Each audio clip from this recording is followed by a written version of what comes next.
안녕하십니까. 저 조범지입니다. 반갑습니다. 오늘 강의할 내용은 프로테크 계엄의 적용 사례이고요. 특히 이제 프로테크 기업들이 어떻게 이제 성공을 했고 그 성공 요인이 무엇인지를 알면 여러분들이 나중에 창업을 하든지 직장에서 사업을 만들 때 많은 어떤 도움이 될 거라고 생각을 합니다. 그래서 그리고 또 실패 사례도 하나 지금 들어가 있는데 왜 실패했는지에 대해서도 간단히 알아보도록 이렇게 하겠습니다. 오늘 강의할 내용은 1부하고 2부로 나 노트북 나눠서 낙상 이렇게 작업에 굉장히 민감한 편이어가지고. 예, 오늘 발표드릴 민감해. 내용은 1부하고 2부로 나눠서 할 건데 와, 존나 1부에는 프로테크 계엄 및 적용 사례는 이제 주거하고 호텔 분야에 대해서 말씀을 드릴 거고 2부에는 적용 사례인데 공간 공유, 건설 분야, 조각 투자 분야, 빌딩 관리 분야에 대해서 설명드리도록 하겠습니다. 자, 그러면 먼저 프로테크가 무엇인지에 대해서 먼저 말씀을 드리도록 하겠습니다. 보통 대부분 다 그 용어에 대해서는 많이 보신 분도 있고 들어보지 못하신 분도 계실 텐데, 그러니까 우리가 대표적인 프로테크 기업이 우리나라에서는 그러니까 직방이나 야놀자가 대표적인 프로테크 기업이라고 보시면 될 것 같습니다. 이게 뭐냐면 그러니까 프로테크가 이제 부동산 자산, 프로퍼티와 기술, 테크놀로지의 합성어입니다. 그래서 AI나 빅데이터, 블록체인 등 정보통신 기술을 부동산과 결합해서 어떤 부동산 서비스를 제공하는 것을 말합니다. 그러니까 사실은 프로테크가 뭐 새롭게 나온 건 아니고요.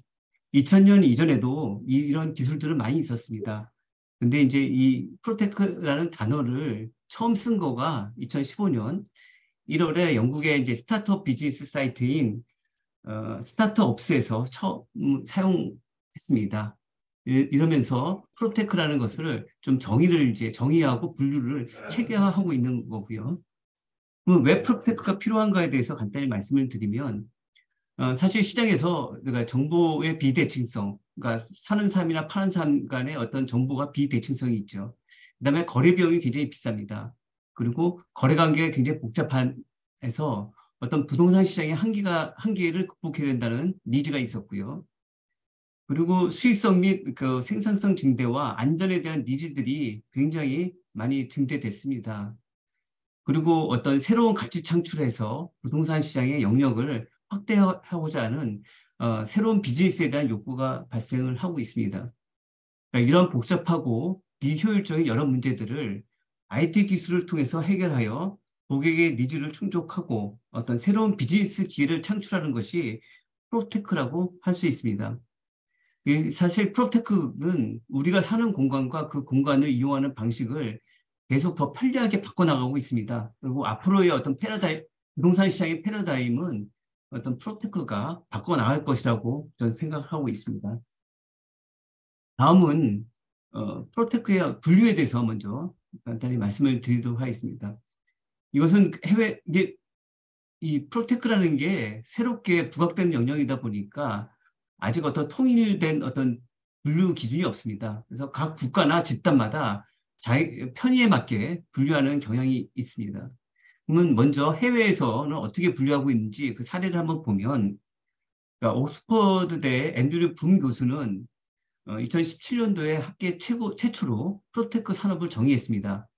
그래서 스마트 부동산, 공유경제, 부동산, 부동산 핀테크를 아우르는 큰 개념 세 가지 개념으로 보고 각각의 영역은 또 기능에 따라서 정보 제공, 그다음에 거래 시장, 그다음에 관리 제어 영역으로 분류했습니다. 그러다 보니까 총 9가지 영역으로 지금 분류를 하고 있고요.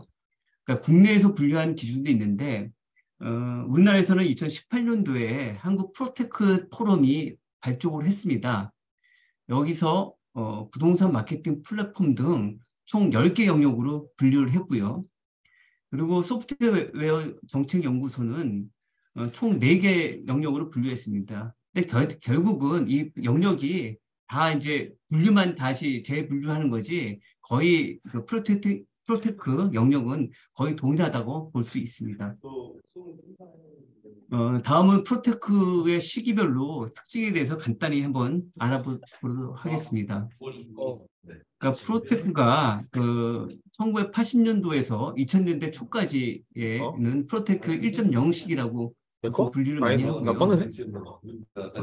이게 예, 좀 마이크를 좀 꺼주셨으면 좋겠습니다. 이게 저한테가 좀 마이크가 소리가 들리는데, 그리고 그 2000년대 말에서 2010년대 중반까지는 프로테크 2.0이라고 지금 보여지고요. 그 다음에 2010년대 말에는 프로테크 3기라고 볼 수 있습니다.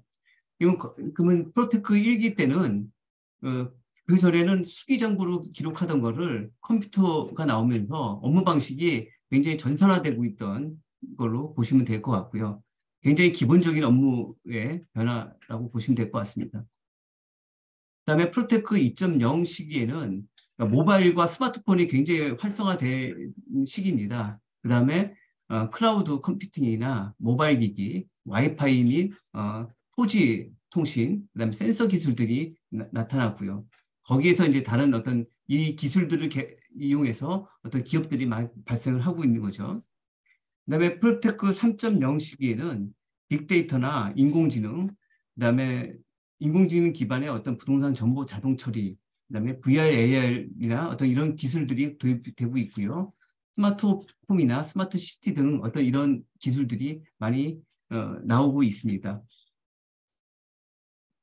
그러면 다음은 프로테크 유니콘에 대한 어떤 투자 동향에 대해서 이제 한번 간단히 알아보도록 하겠습니다.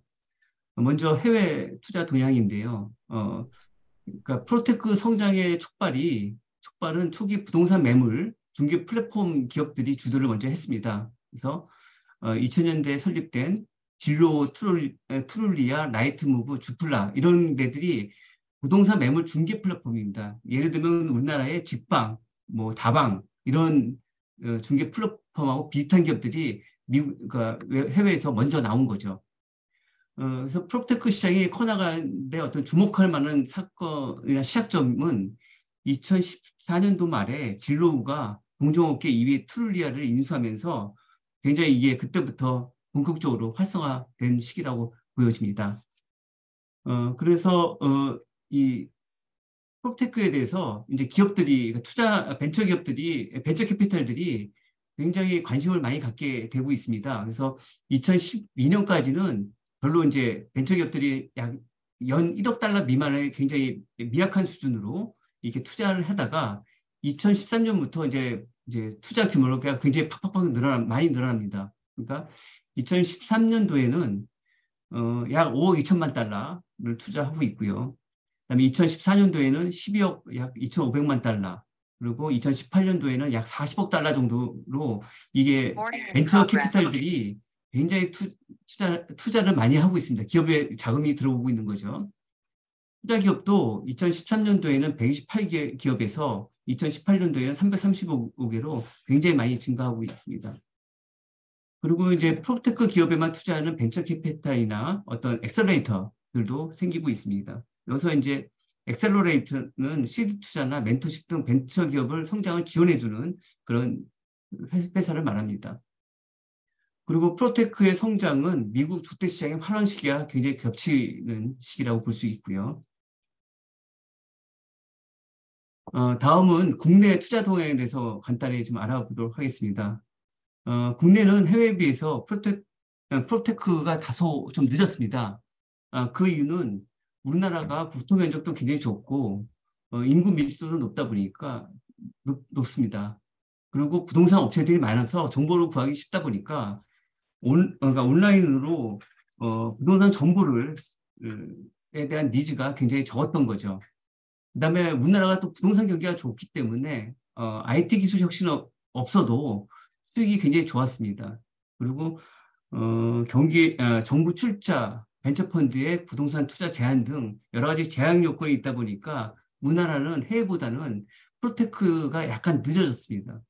그러다가 우리나라가 이제 경기 불안과 정부 규제 등으로 인해서 주택 시장이 조금 침체되고 새로운 먹거리를 찾는 기업들이 이제 프롭테크에 대해서 굉장히 관심을 많이 갖게 되고 있는 거죠. 그러다 보니까 2018년도에는 한국 프로테크 포럼이 발족하게 되었습니다. 우리나라의 이제 벤처 캐피탈들이 그 투자, 그러니까 프로테크 기업에 대한 투자를 보면 2010년도 10월 기준으로 국내 86개 그러니까 프로테크 스타트업에 대해서 과거 5년간 누적 투자 금액이 약 1.4조 원밖에 안 됐습니다.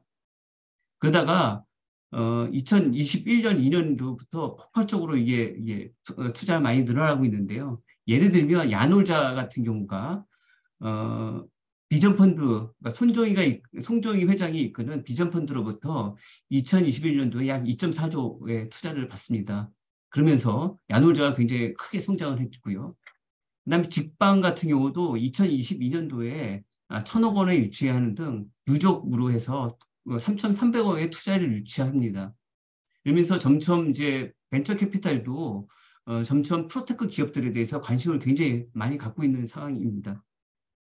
그리고 2020년도 연말 기준으로 해서 투자금이 이제 100억 원 이상 투자 자금을 유치한 기업 스타트업이 24곳인데 주로 공유 오피스 기업들이 많이 있습니다. 그러니까 패스5나 코아이브나 스파크 플러스 같은 공유 오피스 기업들이 투자를 많이 유치합니다. 이거는 사실은 그 해외에서 비워크가 굉장히 그러니까 성장을 하면서 거기에 영향을 받은 게 아닌가 그런 생각이 듭니다. 그리고 공유 주방 스타트업이 고스트 치킨이나 그다음에 기타 이제 아이스케어나 파킹 클라우드는 무인 주차장 사업하는 데입니다. 이런 회사들이 이제 100억 원 이상의 투자를 받고 있고요. 그래서 이제 그다음에 기타 이제 프로테크 사업에 대한 이제 투자자 동향을 간단히 더 보시면 부동산 자산 관리 회사인 이지스 자산운용이 국내 유명 스타트업인 퓨처 플레이와 함께 이지스 테크 플러스 과정을 만듭니다. 이거는 이제 프로테크 기업을 육성하고 본인들이 투자도 하기 위해서 이런 프로테크 기업들을 육성해서 투자를 하기 위해서 이런 것을 적극적으로 과정을 만들고 있고요.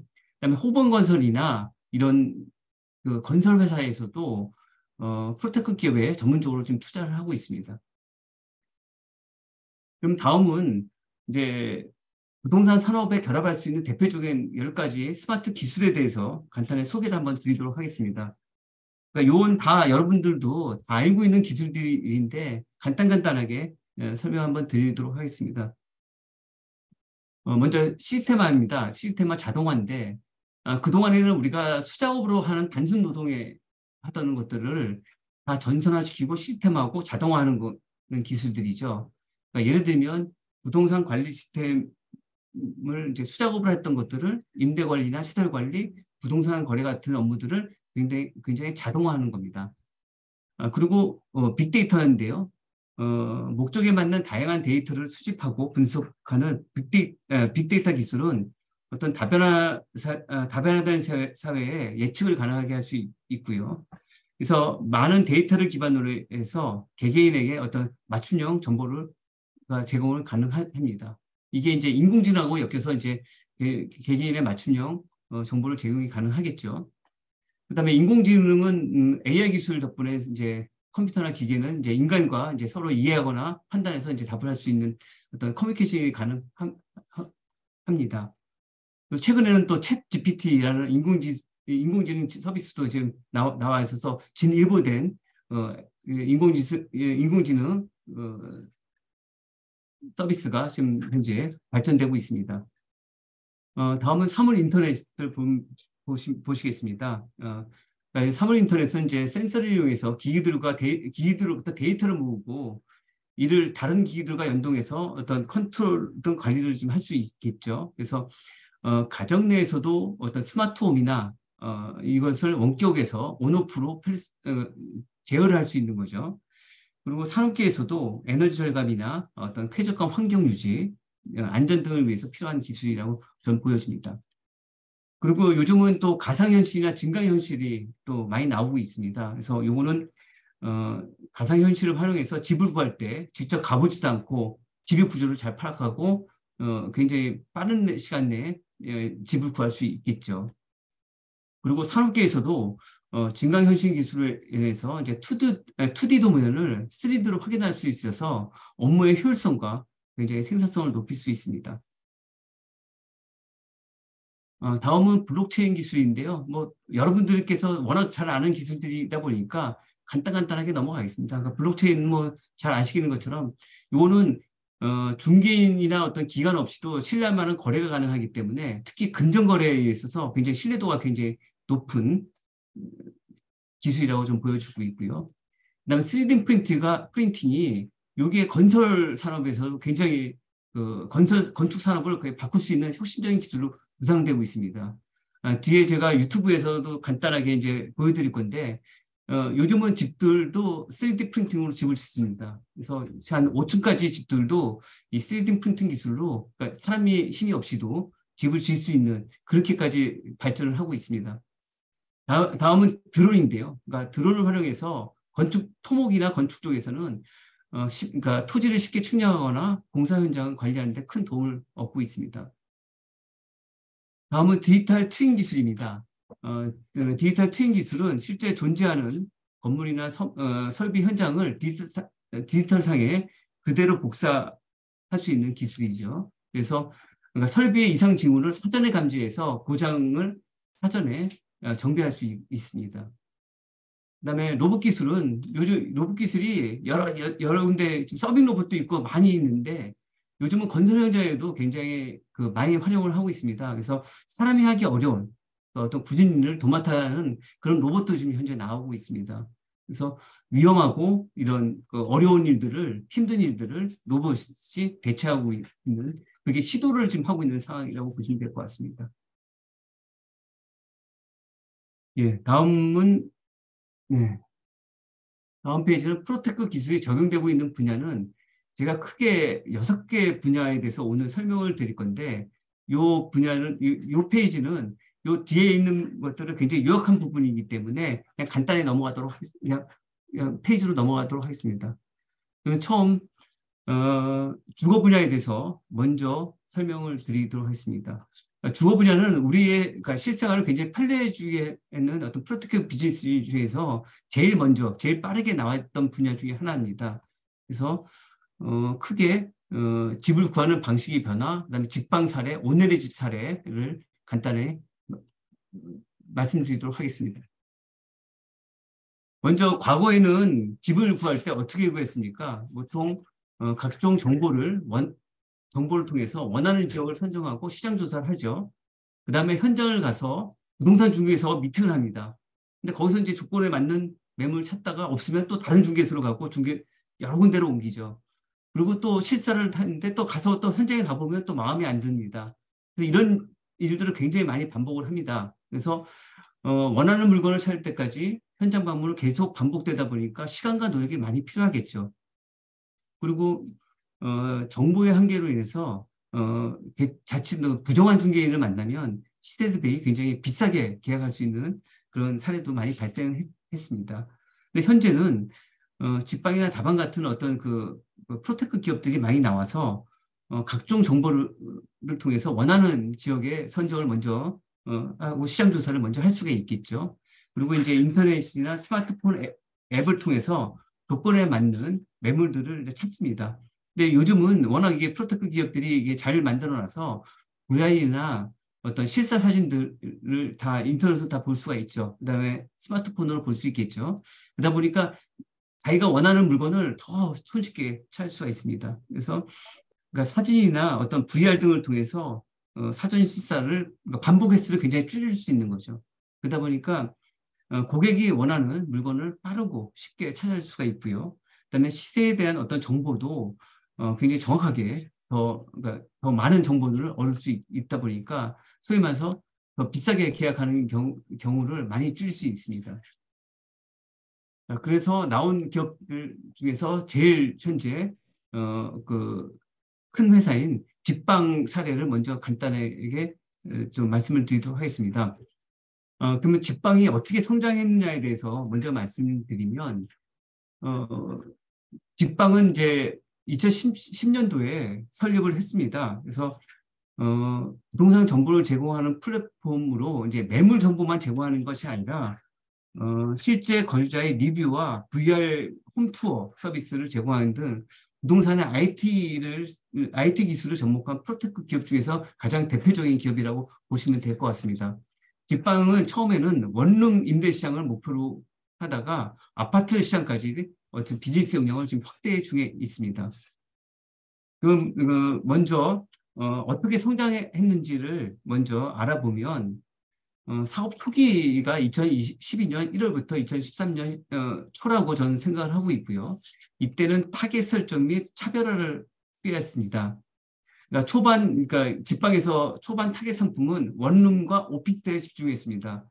그리고 타겟 고객은 젊은 사람을 타겟으로 했죠. 그래서 젊은 사람들이 또 스마트폰에 굉장히 잘 적응하기, 활용을 많이 하고 있기 때문에 기존에 하지 않던, 그러니까 기존에 타 업체들이 안 하던 스마트폰 앱으로 이걸 차별화했던 거죠.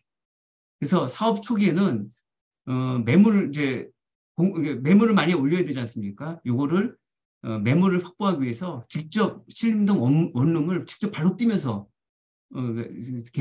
직접 사진을 찍어서 올리는 그런 노력을 굉장히 많이 했습니다.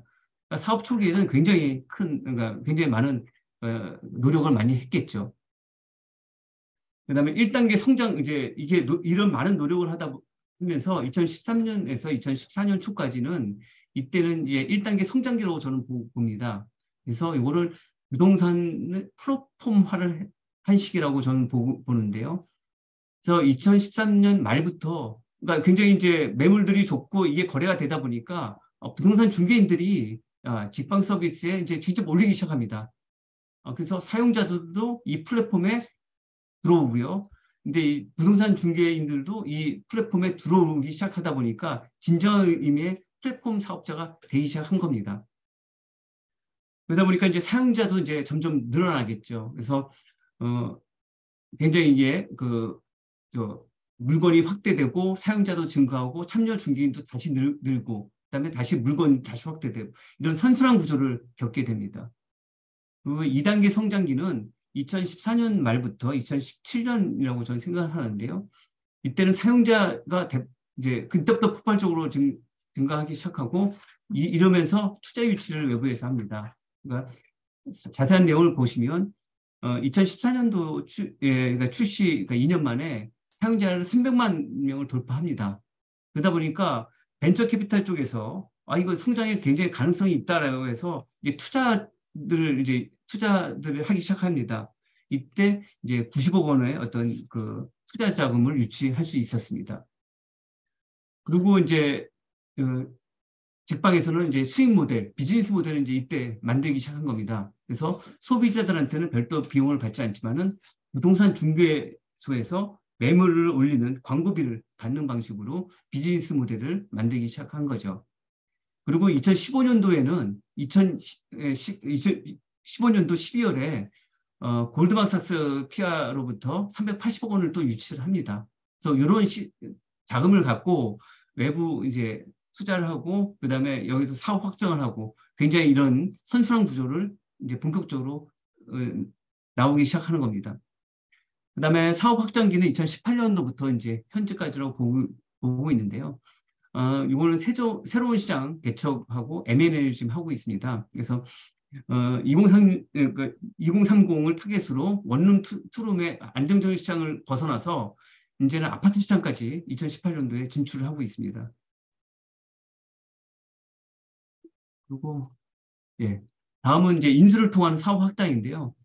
이게 이제 직방 같은 경우는 그 투자금을 갖고 굉장히 많은 M&A를 합니다. 2018년도 4월에는 이제 호객노노를 인수를 했고요.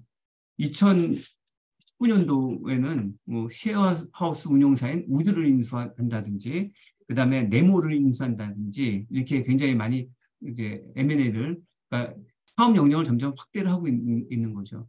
그리고 이제 또 2019 이렇게 성장을 하다 보니까 또 이제 외부 벤처 캐피탈 쪽으로부터 또 투자금을 유치합니다. 그래서 2019년도에 또 1,600억 원 규모의 투자 유치 계약을 할 수 있었습니다. 이때 이제 기업 가치를 7,200억 원으로 이제 인정을 받게 된 거죠. 그리고 이제 2021년도에서도 주거관리 플랫폼 회사인 모빌을 또 인수하게 됐고요. 그다음에 2022년도에는 또 추가적으로 또 그러니까 그 1,000억 원을 유치해서 총 누적 투자 유치금이 3,300억이 됐습니다. 이때 기업 가치가 이제 2조 5천억의 회사가 된 거죠. 그래서 이런 투자금을 갖고 2022년도 7월에는 삼성 SDS가 갖고 있던 IoT 사업부를 인수합니다.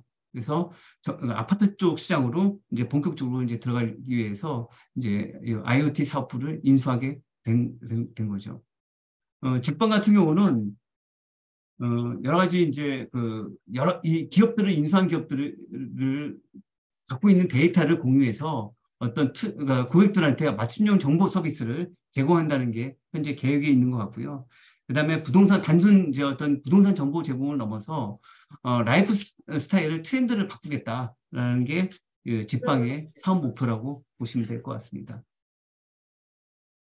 그러면 직방은 어떻게 마케팅을 했는지에 대해서 좀 간단하게 또 보도록 하겠습니다. 직방 같은 경우는 그러니까 초기에 원룸의 고착된 이미지를 회피하기 위해서 이제 노력이 필요했습니다. 그래서 왜냐하면 원룸에다 고착되다 보면 사업을 더 키울 수가 없기 때문에 좀 이렇게 아파트 시장이나 다른 영역으로 더 이제 시장을 확대하기 위해서는 그 이미지 탈피를 하기 위해서 인플루언서와 배우 등 다양한 콜라보레이션 영상 콘텐츠를 제작을 했습니다. 그래서 그거를 소비자들하고 소통을 했던 거죠. 두 번째는 굉장히 고객들은 그러니까 그러니까 2030은 그래도 그 IT 기술에 굉장히 그 익숙하지만은 뭐 40, 50 세대는 IT 기술에 굉장히 그 접근이 어렵습니다. 그러다 보니까 그러니까 IT 기술에 굉장히 경험을 좀 많이 해주기 위해서 타겟 5개 광고나 PPL 등을 적극적으로 진행했던 거죠. 그러면서 굉장히 그 중장년층이나 노년층에서도 이런 그 스마트폰이나 인터넷으로도 이게 집을 구할 수 있는 온라인으로 집을 구할 수 있는 그런 경험을 많이 할 수 있게끔 그렇게 터전을 만든 겁니다. 그리고 세 번째는 부동산 시장의 어떤 전문성 이미지를 확보를 하기 위해서 빅데이터 랩이라는 전문 조직을 또 만들었습니다. 여기서 이제 분석 자료나 통계 자료 등을 배포를 많이 했던 거죠. 그러면 구체적으로 좀 보시면 다양한 콜라보레이션 콘텐츠를 통해서 소비자와 소통한 건데요. 요거는 이제 직방은 그 원룸 매물 중개 앱으로 시장에 이제 이름 알렸지만은 그러니까 2016년도에 기업 이미지가 고착됐다는 지적이 있었는데 그것을 아까도 말씀드렸듯이 그러니까 유튜브 채널인 그 직방 TV를 통해서 인플루언서들과 협업 체계를 만들었습니다. 그래서 아파트에 관련된 콘텐츠를 제작하고요. 그다음에 이거는 원룸 위에 주거 형태와 연결되도록 콘텐츠 방향에 좀 집중을 했습니다. 그리고 이제 소비자 반응도 적극적으로 추적을 했습니다. 다음은 이제 정보 기술에 대한 간접 체험을 PPL 광고인데요. 요거는 MBC 예능 프로그램인 구해줘 홈즈와의 어떤 협업을 통해서 자연스럽게 중개 서비스와 3D 단지 그러니까 투어 기능들을 소개하는 해서 TV를 보면서 자연스럽게 중장년층이 그 직방의 서비스를 경험할 수 있도록 그렇게 했던 겁니다.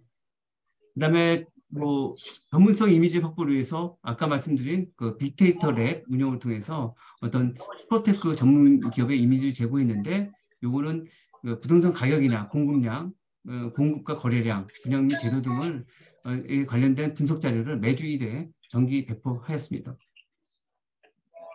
그러면 직방의 성공 요인이 무엇인지에 대해서 간단히 다시 한번 말씀드리도록 하겠습니다. 먼저 첫 번째는 타겟 설정 및 차별화라고 저는 보는데요. 사업 초기 타겟 고객을 2030 고객과 그다음에 원룸에 집중을 했습니다. 그다음에 차별화 포인트를 스마트폰 앱으로 지금 설정을 해서 사업 초기에는 원룸 등 매물에 대한 품질 좋은 사진들을 직접 찍어 올려서 가입자를 많이 확보를 했던 거죠. 그 다음에는 플랫폼화입니다. 그러니까 가입자 증가하고 인지도 확보에 따라서 플랫폼에 공인중개사들이 자발적으로 매물을 올리는데 성공을 했습니다. 그러다 보니까 물건을 확대되고 사용자가 증가하고 그다음에 자발적 참여하는 어떤 중개인이 증가해서 다시 또 물건 확대가 되는 어떤 선순환 구조를 만드는 게 굉장히 중요한 포인트, 성장이 굉장히 중요한 포인트가 됐다. 저는 그렇게 생각을 하고 있습니다. 세 번째는 그러니까 조기의 사용자 확대 및 투자 유치입니다. 그래서 방금 말씀드렸듯이 플랫폼화로 인해서 매물 증대가 됐고 사용자가 폭발적으로 증가했습니다. 그래서 출시 2년 만에 사용자가 300만을 돌파해서 성장에 대한 가능성이 있기 때문에 벤처캐피탈에서 대규모 투자를 유치를 거죠. 그다음에 그걸 통해서 공격적인 마케팅을 하고 또 M&A를 해서 성장을 할 수 있었던 겁니다. 그다음 네 번째는 시장 확대 및 사업 확대입니다. 그러니까 굉장히 많은 자금들을 투자를 유치했는데 이게 이 자금들을 통해서 수평적이나 수익적 영역의 사업자를 인수하고 투자를 확대했습니다. 그리고 마지막으로는 차별화된 마케팅 전략을 잘한 게 성공 요인이라고 저는 생각을 하고 있습니다. 다음은 두 번째, 그러니까 방금까지는 직방 사례를 먼저 말씀을 드렸는데 지금은 이거 그 직방 사례 전에 사실 직방도 이제 성장통을 겪고 있는 것 같습니다. 그러니까 지금 2022년 12월 기준으로 해서 그러니까 앱 설치 기기수 탑5에 보시면 직방이 지금 넘버1입니다. 그러니까 632만 설치가 돼 있는데 이게 그 전달에 비해서 12만이 감소를 했습니다. 근데 가장 경쟁자인 다방 같은 경우는 342만입니다. 그러니까 절대적인 누적 설치 기기 수는 적지만은 다방 같은 경우는 11월에 그 3만이 오히려 11월 대비 3만이 늘어났습니다. 그래서 지금 그러니까 굉장히 직방도 굉장히 경쟁 기업들에 의해서 굉장히 이제 어떤 경쟁이 격화되고 있다. 시장이 격화되고 있다. 그렇게 보시면 될 것 같고요.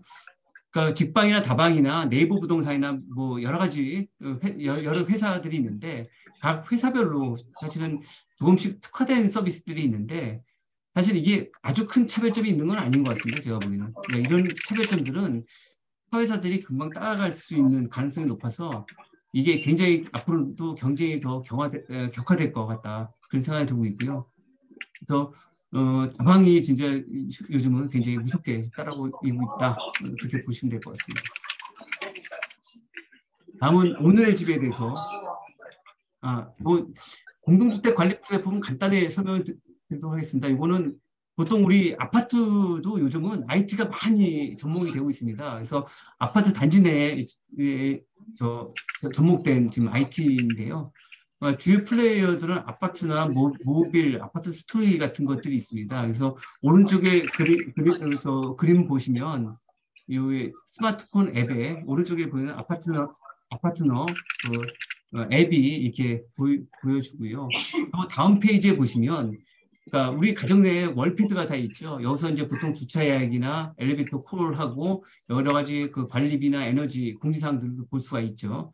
그다음에 개인들한테 제공되고 있는 태그나 앱 같은 것들이 지금 다 있습니다. 그래서 아파트나 스마트홈 같은 이런 다양한 IT 앱들이 있고요.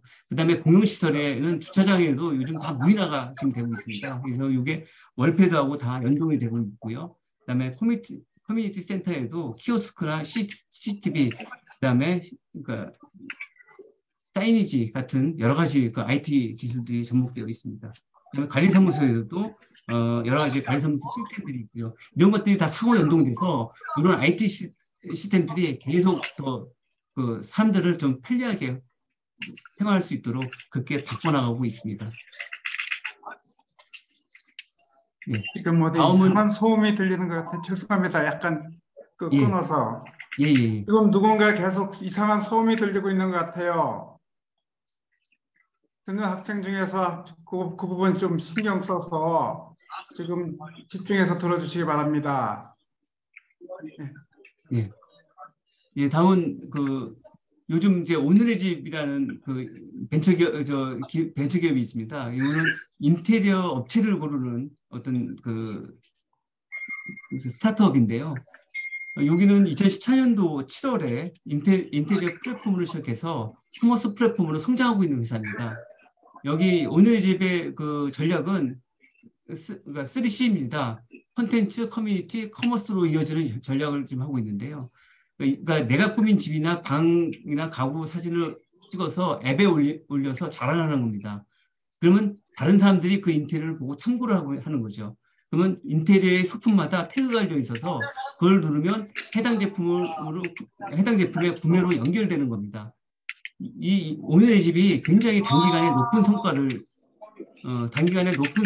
지금 거두고 있는데요. 그러니까 2019년 말 기준으로 누적 거래액이 3,500원을 돌파했습니다. 굉장히 빠른 시간 내에 지금 성장을 했던 거죠. 그러다 보니까 국내외 투자 기관으로부터 2020년도 11월에 770억 원의 투자 유치를 했고요. 2022년 4월에 2,300원의 신규 투자 유치를 했습니다. 그래서 굉장히 빠른 시간 내에 성장을 했던 회사입니다. 자, 그러면 오늘의 집의 성공 요인에 대해서 간단히 또 말씀을 드리면 크게 5가지를 저는 보고 있는데요. 아까 방금 말씀드린 그 3C 전략입니다. 컨텐츠, 커뮤니티, 커머스로 이어지는 사업의 확장입니다. 그래서 단순 컨텐츠 제공을 넘어서 커뮤니티 및 커머스까지 이어지는 버티컬 플랫폼으로 확장을 좀 해나가고 있습니다. 그 다음에 사회적 분위기 등 시장 환경을 잘 활용한 것 같습니다. 그래서 코로나로 인해서 가정 내에 오래 머무는 상황인데 집 가꾸기나 1인 가구 증가 등에서 좋은 사업 여건들을 잘 활용을 했던 것 같습니다. 그리고 이제 보통 사람들이 또 자랑하고 싶은 개인의 심리가 있지 않습니까? 그런 것들을 잘 활용해서 어떤 커뮤니티의 어떤 높은 고객 충성도로 연결을 했던 게 성공 요인 중에 하나라고 저는 생각을 하고 있습니다. 그 다음에 3C 전략으로 해서 고객을 낙인을 하고 투자 유치를 했던 게 굉장히 성공 요인 중에 또 큰 요인이라고 저는 생각을 하고 있습니다. 그리고 사용자한테 재미를 줬던 것도 있습니다. 뭐냐면 자신의 집과 공간의 인테리어에서 SNS처럼 공유를 통해서 재미를 굉장히 부여했던 것도 있었죠. 그 다음에 여기도 또한 아까 집방하고 마찬가지로 인플루언서를 활용해서 마케팅을 했던 것도 굉장히 큰 성공 요인 중에 하나였다고 생각합니다. 그래서 각 분야의 어떤 인플루언서와 손을 잡아서 여러 라이프 스타일 컨텐츠를 어떤 제공을 하고 관심사가 같은 사용자끼리 유대감을 형성해서 어떤 플랫폼의 신뢰도를 굉장히 높였던 것들이 어떤 성공 요인 중에 하나라고 저는 생각하고 있습니다. 예, 다음은 랜드북이라고요. 요거는 보통 우리가 소형 주택을 개발할 때는 우리가 개발할 때 굉장히 어렵습니다. 왜냐하면 랜드북 같은 게 나오기 전에는 인근 땅값이 얼마인지, 그다음에 주변의 부동산 가격이 얼마인지, 그다음에 주변 시세들을 다 먼저 파악을 해야 됩니다. 그다음에 건축을 위해서는 관련 법규를 다 검토해야 되죠.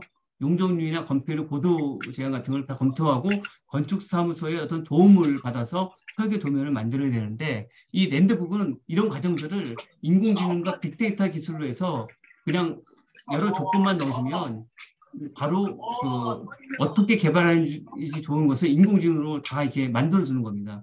그래서 사업성 분석도 해주고 설계안까지도 여기서 랜드북에서 나올 수 있는 건데요. 그래서 이거는 자체 개발한 인공지능인 엘비스라는 프로그램을 만들었습니다. 그래서 이거는 유사한 필지를 찾아서 높이 제한이나 용적률, 건폐율이나 해당 법규 등을 다 검토해서 3차원 어떤 모델링을 제작해 주는 겁니다. 그래서 굉장히 쉽게 이제는 앞으로 소형 주택을 개발할 때는 랜드북을 하면 굉장히 쉽게 개발할 수 있는 게 나올 수 있는 거죠. 요거는 이제 벤처 캐피탈로부터 투자 유치하는데 아직까지는 시리즈 A입니다. 시리즈 A라는 거는 아직까지는 그러니까 사업 초기가 시리즈 A 투자 유치를 하는 거라고 보시면 될 것 같습니다. 다음은 이제 두 번째, 여태까지는 이제 주거 분야에 대해서 말씀을 드렸는데 지금은 호텔 분야에 대해서 한번 말씀을 드리도록 하겠습니다.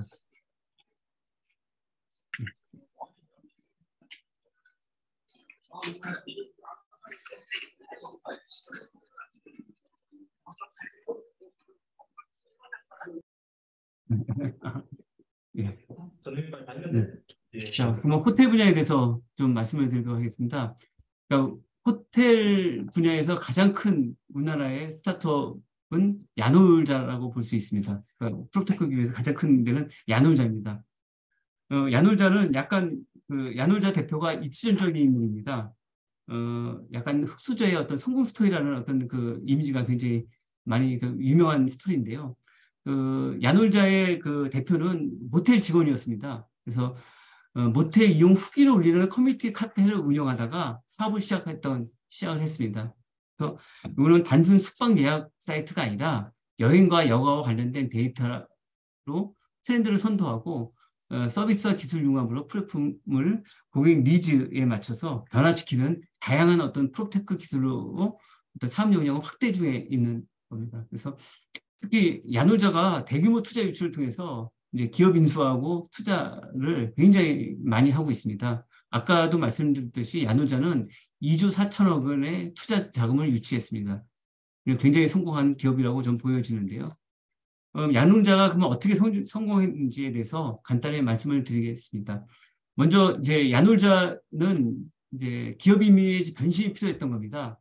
야놀자가 처음에 시작한 게 모텔로 먼저 시작을 했던 거죠. 근데 이제 모텔에 대한 사람들의 부정적인 이미지 많았죠. 근데 이거를 여가와 놀이, 노는 문화로 연결시켰습니다. 그래서 사람의 생각들을 바꿔나가는 생각의 전환을 굉장히 도모를 합니다. 그래서 요거는 그 모텔 직원이었던 대표의 현장 경험과 모텔 관련된 커뮤니티를 운영했던 그 경험이 굉장히 큰 도움이 됐던 것 같습니다. 그래서 업종의 특성과 고객 니즈를 정확히 파악할 수 있었던 거죠. 그리고 다양한 현재 프로테크 기술에 대해서 시도를 하고 있습니다. 아마 지금 아까 직방이나 뭐 그 오늘의 집 이런 데보다 이 지금 야놀자가 프로테크에 대해서 굉장히 많이 투자를 많이 하고 M&A도 굉장히 많이 하고 있는데요. 여기는 여행과 여가 관련 데이터베이스를 활용해서 고객에게 정보를 제공하고 있고요. 상품 검색과 예약까지 편리하게 이용하게 해주고 있습니다. 그리고 이제 자체 개발한 이제 클라우드 기반의 자동화 솔루션을 통해서 호텔과 레저 시설, 레스토랑 등 여가 산업에 지금 적용하고 있습니다. 그리고 예. 그러면 그 다음에 야놀자는 이제 두 번째는 이제 투자 유치를 통해서 기업 가치를 제고했습니다. 그래서 이거는 2015년도에 파트너스 인베스트먼트가 100억 원 투자했습니다. 이때 기업 가치를 약 2천억 원을 인정을 해줬던 거죠.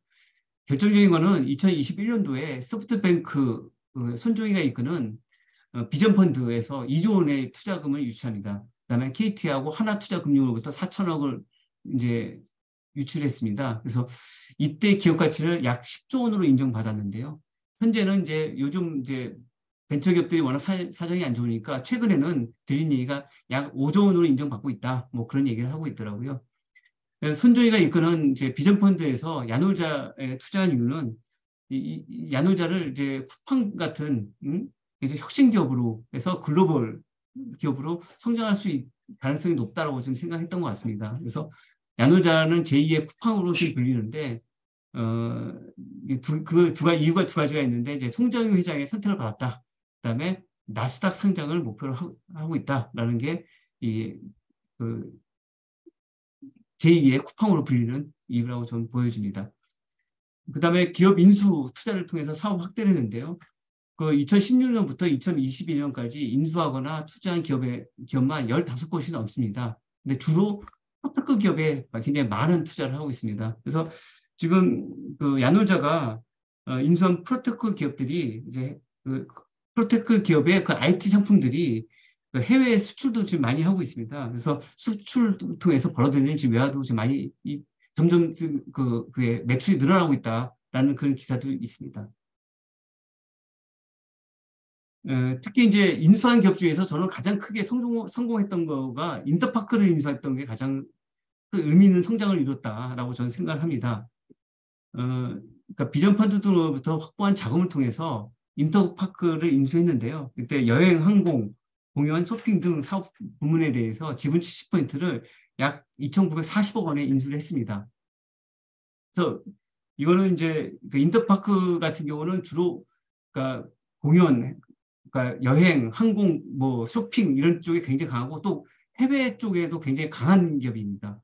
근데 야놀자는 국내 시장 중심이었기 때문에 두 회사가 그러니까 합쳐지면 굉장히 시너지가 낮다고 좀 판단을 했습니다.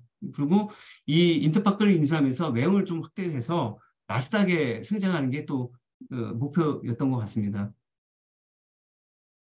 그리고 인터파크 사업 중에서 야놀자의 그 비주력 분야가 있습니다. 그러니까 예를 들면 커머스나 미주 부분이 있는데 이건 또 분리해서 매각을 합니다. 그러니까 2,100억 원을 회수했습니다. 여기서. 그러니까 실제로 들어간 그러니까 인터파크를 인수하면서 들어가는 거는 845억밖에 안 들어간 거죠.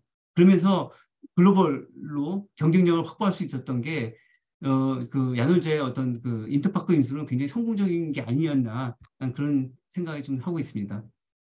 그리고 이제 야놀자의 성공 요인을 한번 몇 가지 뽑아보자면 첫 번째는 업종 및 고객 니즈를 굉장히 잘 파악했다. 그러니까 예를 들면 대표가 모텔의 어떤 현장 경험과 커뮤니티 운영 경험을 통해서 업종 특성과 고객 니즈를 너무 잘 알고 사업을 했다라는 게 성공 요인 중에 가장 큰 요인이 아니었나 하는 생각이 들고 있고요. 그다음에 기술 트렌드를 좀 잘 읽었습니다. 특히 이제 스마트폰을 통해서 2014년도에 선보인 당일 예약 시스템이 굉장히 큰 호응을 얻으면서 굉장히 성장을 많이 했습니다. 그다음에 적극적인 인재 영입과 투자 유치인데요. 맥킨지 컨설턴트를 공동대표로 영입합니다. 근데 이 공동대표가 그러니까 비전 펀드로부터 2조를 유치할 때 굉장히 큰 역할을 했다라는 게 지금 시장에서 알려진 사실입니다. 그리고 이제 적극적인 M&A를 통해서 시장을 굉장히 장악하고 있는데요. 그래서 인터파크 같은 이제 인수를 통해서 본업의 어떤 시장을 장악하는 M&A는 굉장히 경쟁력 확보를 위해서 굉장히 좋은 판단이 되는 겁니다. 다만 이제 너무 다양한 솔루션을 어떤 기업들이 인수하거나 투자는 요거에 대해서는 다소 지금 현재 시장에서 약간 논란이 있다라는 것을 보여집니다.